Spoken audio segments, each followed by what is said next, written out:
What do you do when you're doing exactly what God told you to do, and you still end up in the middle of a storm? Maybe you took the job in faith and it's falling apart. Maybe you said yes to that relationship, that ministry, that move, and now everything feels like it's against you. The wind is fierce, the waves are high, and God feels like He's somewhere else on a mountain while you're out here drowning. If that's you, don't go anywhere. Because Matthew chapter 14 was written for exactly where you are right now. And before we dive in, if this kind of content feeds your spirit, hit that like button and subscribe so you never miss a new chapter. And down in the comments, I want to hear from you. What storm are you in right now? What waves are threatening to pull you under? Drop it below. This is a safe place. We believe together here. Here's how this video works, because we do things a little differently here at Verse and Melody. First, I'm going to speak about Matthew 14 and show you why this story isn't just ancient history. It's speaking directly into your life right now. Then we're going to worship through it. We've written an original song called Eyes on You, and I believe when you hear it, something is going to shift in your spirit. And finally, we'll read the entire chapter of Matthew 14 in the King James Version, word for word, so you can sit in the scripture and let it speak to you. 3 parts, one powerful chapter. Let's go. The chapter opens in grief. John the Baptist, Jesus' cousin, his forerunner, the one who baptized him, has just been beheaded, killed for speaking truth to power. And when Jesus hears the news, he doesn't hold a press conference. He doesn't respond in anger. He withdraws. He goes to a solitary place. Even Jesus needed moments of grief. Even Jesus felt the weight of loss. But the crowds follow him. Thousands of people. And here is what gets me every single time. Jesus is grieving. He's exhausted. He just lost someone he loved. And when he sees the crowd, the scripture says he was moved with compassion and he healed their sick. In his own pain, he still showed up for everyone else's pain. Sound like anyone you know in your own life? The parent who keeps going for their children, even when they're falling apart inside. The friend who shows up for everyone else while quietly carrying their own grief. Matthew 14 opens by showing us a Jesus who understands what that feels like. And then the day gets even longer. 5,000 men, plus women and children, need to be fed. The disciples want to send them away. They look at their resources, 5 loaves of bread and 2 fish. That's it. That's all they have. And Jesus says, bring them to me. I want you to sit with that for a second, because maybe that's exactly what God is saying to you right now about the little you have left, the last bit of faith, the last bit of energy, the last bit of hope. Bring it to me. Don't apologize for how small it is. Just bring it. Jesus blesses it, breaks it, and feeds over 5,000 people with it, with 12 baskets left over. Whatever you bring to Jesus, however small, however broken, He has a way of multiplying it beyond what you could ever ask or imagine. But the day still isn't over. Jesus sends His disciples ahead in a boat. He goes up the mountain alone to pray. And that's when the storm hits. The boat is in the middle of the sea. The waves are battering it. The wind is against them.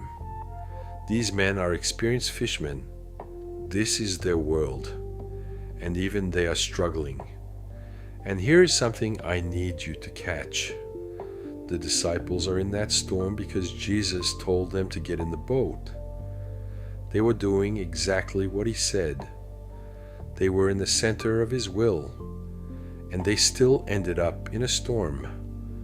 So if you're doing everything right, living right, believing right, following what God put in your heart, and you're still in the middle of something that feels like it's destroying you, that does not mean you missed God. That does not mean you're being punished. Sometimes the storm is just part of the journey to where He's taking you. Then, in the fourth watch of the night, that's between 3 and 6 in the morning, the darkest hour, the most exhausting hour, the hour when hope feels furthest away. That is when Jesus comes, walking on the water, calm, unhurried, in complete authority over the very thing that is terrifying them. The disciples see Him and they're terrified. They think it's a ghost. And Jesus says those words that have steadied people in crisis for 2,000 years. Be of good cheer. It is I. Be not afraid. Be of good cheer. In the middle of a storm, be of good cheer. When the waves are crashing, be of good cheer. Not because the storm is gone, but because He is present in it. That word, be of good cheer, is not a platitude. It's a declaration. It's Jesus saying, the storm does not have the final word. I do. And then Peter does something that is either the most courageous or the most reckless thing in the entire New Testament. He says, Lord, if it be thou, bid me come unto thee on the water. And Jesus says one word, come. Not come when the storm is over. Not come when it's safe. Not come when you've figured it out. Just come. Right now. In the middle of this. Come. And Peter gets out of the boat. Think about what that moment costs him. Every voice of reason is screaming at him to stay. Every instinct is saying, this is insane. The wind is howling. The waves are real. And Peter swings his legs over the side of that boat and steps onto the water. And he walks. As long as his eyes are on Jesus, he walks on water. He defies every natural law. He does the impossible because he is looking at the one who is the impossible. But then he sees the wind. He feels the spray of the waves. He looks at his circumstances. And the moment his focus shifts from Jesus to the storm, he starts to sink. Now I want to be careful here because I've heard this story used to make people feel ashamed of their fear. Oh, you have little faith. You doubted. You looked at the waves. But think about this. Peter is the only one who got out of the boat. Everyone else stayed safe and dry and completely earthbound. Peter, for one extraordinary moment, walked on water. And yes, he started to sink. But he did something the others didn't even attempt. And when he cried out, Lord, save me, Jesus didn't lecture him. He didn't make him swim back to the boat on his own. The scripture says, immediately Jesus stretched forth his hand and caught him. Immediately, not eventually. Not after Peter had learned his lesson. Not after he had suffered enough. Immediately. That is the Jesus of Matthew 14.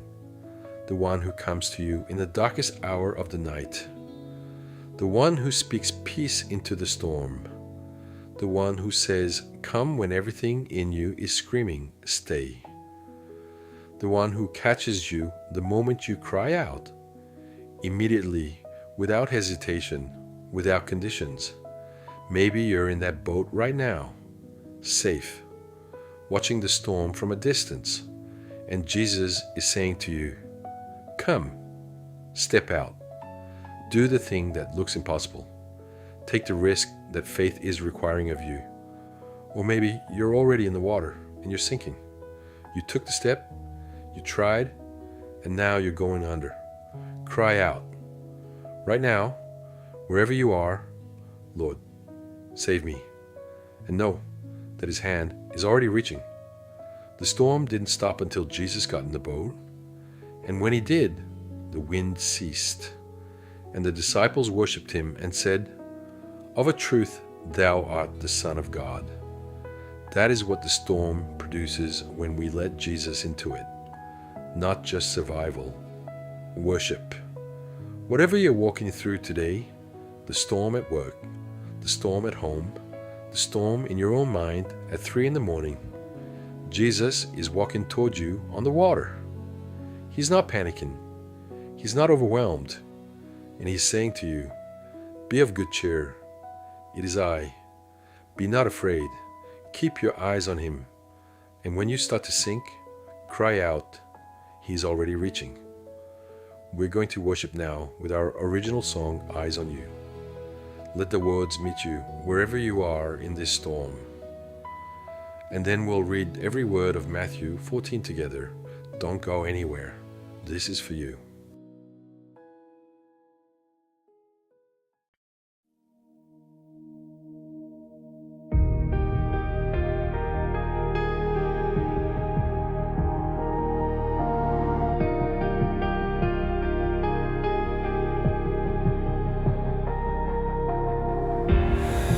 In the middle of the sea,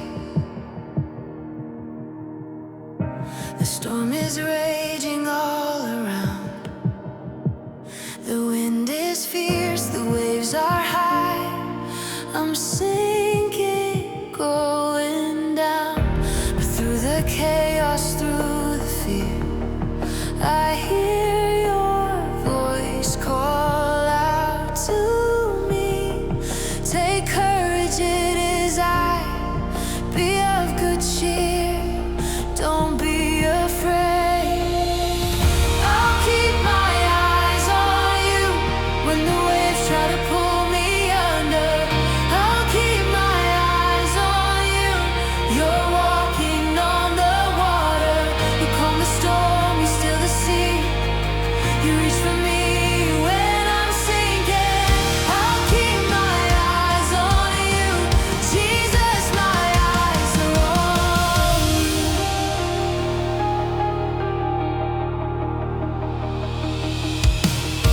You bid me come upon the waves,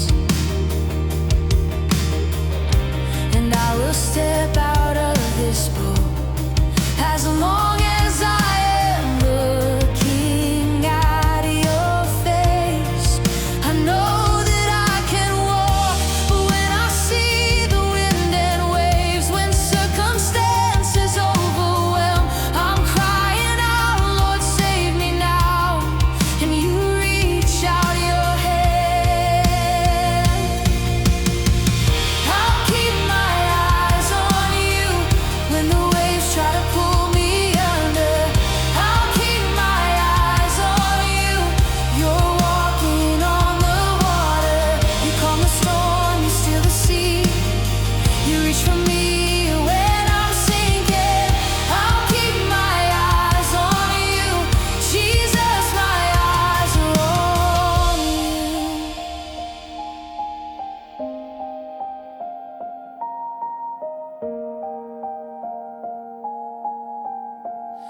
Take courage, it is I. Be of good cheer, don't be afraid. Take courage, it is I. You're calling me to walk by faith, not by sight, not by the storm, but by the one who calms the sea. I'm stepping out, I'm walking on the impossible with you.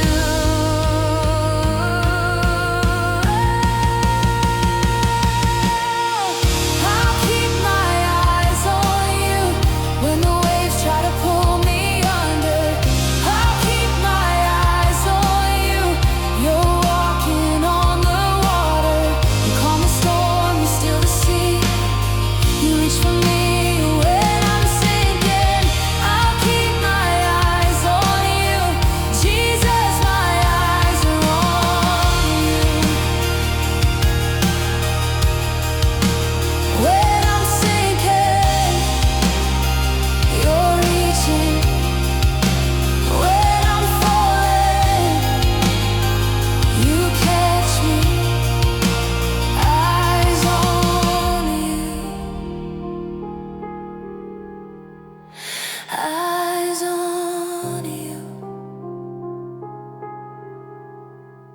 Forever my eyes on you.